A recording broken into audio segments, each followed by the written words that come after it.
किसी शहर के रेलवे स्टेशन पर एक भिखारी रहता था। वह वहां आने जाने वाली रेलगाड़ियों में बैठे यात्रियों से भीख मांगकर अपना पेट भरता था। एक दिन जब वह भीख मांग रहा था तो सूट बूट पहने एक लंबा सा व्यक्ति उसे दिखा। उसने सोचा कि यह व्यक्ति बहुत अमीर लगता है, इससे भीख मांगने पर यह मुझे जरूर अच्छे पैसे देगा। वह उस लंबे व्यक्ति से भीख मांगने लगा। भिखारी को देखकर उस लंबे व्यक्ति ने कहा, तुम हमेशा मांगते ही रहते हो, क्या कभी किसी को कुछ देते भी हो? भिखारी बोला, साहब मैं तो भिखारी हूँ, हमेशा लोगों से मांगता ही रहता हूँ, मेरी इतनी औकात कहाँ कि किसी को कुछ दे सकूं। लंबा व्यक्ति बोला, जब किसी को कुछ दे नहीं सकते तो तुम्हें मांगने का भी कोई हक नहीं है। मैं एक व्यापारी हूँ और लेन देन में ही विश्वास करता हूँ। अगर तुम्हारे पास मुझे कुछ देने को हो तभी मैं तुम्हें बदले में कुछ दे सकता हूँ। इतना कहने के बाद वह लंबा आदमी ट्रेन में बैठकर चला गया। इधर भिखारी उसकी कही गई बात के बारे में सोचने लगा। उस लंबे व्यक्ति के द्वारा कही गई बात उस भिखारी के दिल में उतर गई। वह सोचने लगा कि शायद मुझे भीख में अधिक पैसा इसीलिए नहीं मिलता क्योंकि मैं उसके बदले में किसी को कुछ दे नहीं पाता हूँ। लेकिन मैं तो भिखारी हूँ, किसी को कुछ देने लायक भी नहीं हूँ। लेकिन कब तक मैं लोगों को बिना कुछ दिए केवल मांगता ही रहूंगा। बहुत सोचने के बाद उस भिखारी ने निर्णय किया कि जो भी व्यक्ति उसे भीख देगा उसके बदले में वह भी उस व्यक्ति को कुछ जरूर देगा। लेकिन अब उसके दिमाग में यह प्रश्न चल रहा था कि वह खुद भिखारी है तो भीख के बदले में वह दूसरों को क्या दे सकता है। इस बात को सोचते हुए 2 दिन हो गए लेकिन उसे अपने प्रश्न का कोई उत्तर नहीं मिला था। तीसरे दिन जब वह स्टेशन के पास बैठा हुआ था तभी उसकी नजर कुछ फूलों पर पड़ी जो स्टेशन के आसपास के पौधों पर खिल रहे थे। उसने सोचा, क्यों न मैं लोगों को भीख के बदले कुछ फूल दे दिया करूं। उसको अपना यह विचार अच्छा लगा और उसने वहां से कुछ फूल तोड़ लिए। अब वह ट्रेन में भीख मांगने पहुंचा। अब जब भी कोई उसे भीख देता तो उसके बदले में वह भीख देने वाले को कुछ फूल दे देता। उन फूलों को लोग खुश होकर अपने पास रख लेते थे। अब भिखारी रोज फूल तोड़ता और भीख के बदले में उन फूलों को लोगों में बांट देता था। कुछ ही दिनों में उसने महसूस किया कि अब उसे बहुत अधिक लोग भीख देने लगे हैं। वह स्टेशन के पास के सभी फूलों को तोड़ लाता था। जब तक उसके पास फूल रहते थे तब तक उसे बहुत से लोग भीख देते थे, लेकिन जब फूल बांटते बांटते खत्म हो जाते तो उसे भीख भी नहीं मिलती थी। रोज ऐसा ही चलता रहा। एक दिन जब वह भीख मांग रहा था तो उसने देखा कि वही लंबा व्यक्ति ट्रेन में बैठा है जिसकी वजह से उसे भीख के बदले फूल देने की प्रेरणा मिली थी। वह तुरंत उस व्यक्ति के पास पहुंच गया और भीख मांगते हुए बोला, आज मेरे पास आपको देने के लिए कुछ फूल है, आप मुझे भीख दीजिए तो बदले में मैं आपको कुछ फूल दूंगा। उस लंबे व्यक्ति ने उसे भीख के रूप में कुछ पैसे दे दिए और भिखारी ने कुछ फूल उसे दे दिए। उस लंबे व्यक्ति को बात बहुत पसंद आई।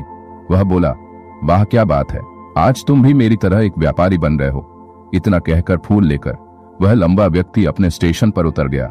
लेकिन उस लंबे व्यक्ति द्वारा कही गई बात एक बार फिर से उस भिखारी के दिल में उतर गई। वह बार बार उस लंबे व्यक्ति के द्वारा कही गई बात के बारे में सोचने लगा और बहुत खुश होने लगा। उसकी आंखें अब चमकने लगी। उसे लगने लगा कि अब उसके हाथ सफलता की वह चाबी लग गई है जिसके द्वारा वह अपने जीवन को बदल सकता है। वह तुरंत ट्रेन से नीचे उतरा और उत्साहित होकर बहुत तेज आवाज में ऊपर आसमान की तरफ देखकर बोला, मैं भिखारी नहीं हूं। और अगले दिन से वह भिखारी उस स्टेशन पर फिर कभी नहीं दिखा। लेकिन 6 महीने बाद इसी स्टेशन पर 2 व्यक्ति सूट बूट पहने हुए यात्रा कर रहे थे। दोनों ने एक दूसरे को देखा तो उनमें से एक ने दूसरे से हाथ मिलाया और कहा, क्या आपने मुझे पहचाना? दूसरा व्यक्ति बोला, नहीं, क्योंकि मेरे हिसाब से हम लोग पहली बार मिल रहे हैं। पहला व्यक्ति बोला, नहीं, आप याद कीजिए, हम पहली बार नहीं बल्कि तीसरी बार मिल रहे हैं। दूसरा व्यक्ति बोला, मुझे याद नहीं, वैसे हम पहले 2 बार कब मिले थे? अब पहला व्यक्ति मुस्कुराया और बोला, हम पहले भी 2 बार इसी ट्रेन में मिले थे। मैं वही भिखारी हूं जिसको आपने पहली मुलाकात में बताया कि मुझे जीवन में क्या करना चाहिए और दूसरी मुलाकात में बताया कि मैं वास्तव में कौन हूं। दूसरा व्यक्ति मुस्कुराया और अचंभित होते हुए बोला, ओ याद आया, तुम वही भिखारी हो जिसे मैंने एक बार भीख देने से मना कर दिया था और दूसरी बार मैंने तुमसे कुछ फूल खरीदे थे। लेकिन आज तुम ये सूट बूट में कहां जा रहे हो और आजकल क्या कर रहे हो?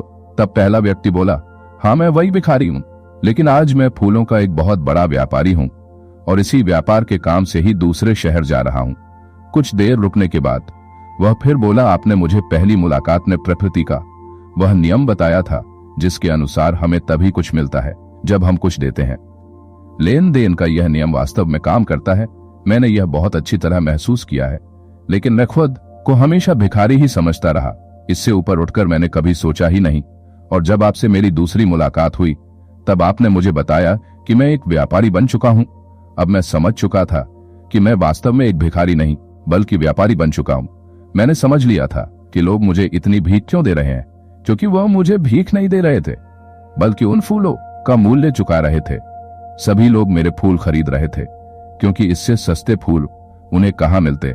मैं लोगों की नजरों में एक छोटा व्यापारी था, लेकिन मैं अपनी नजरों में एक भिखारी ही था। आपके बताने पर मुझे समझ आ गया कि मैं एक छोटा व्यापारी हूं।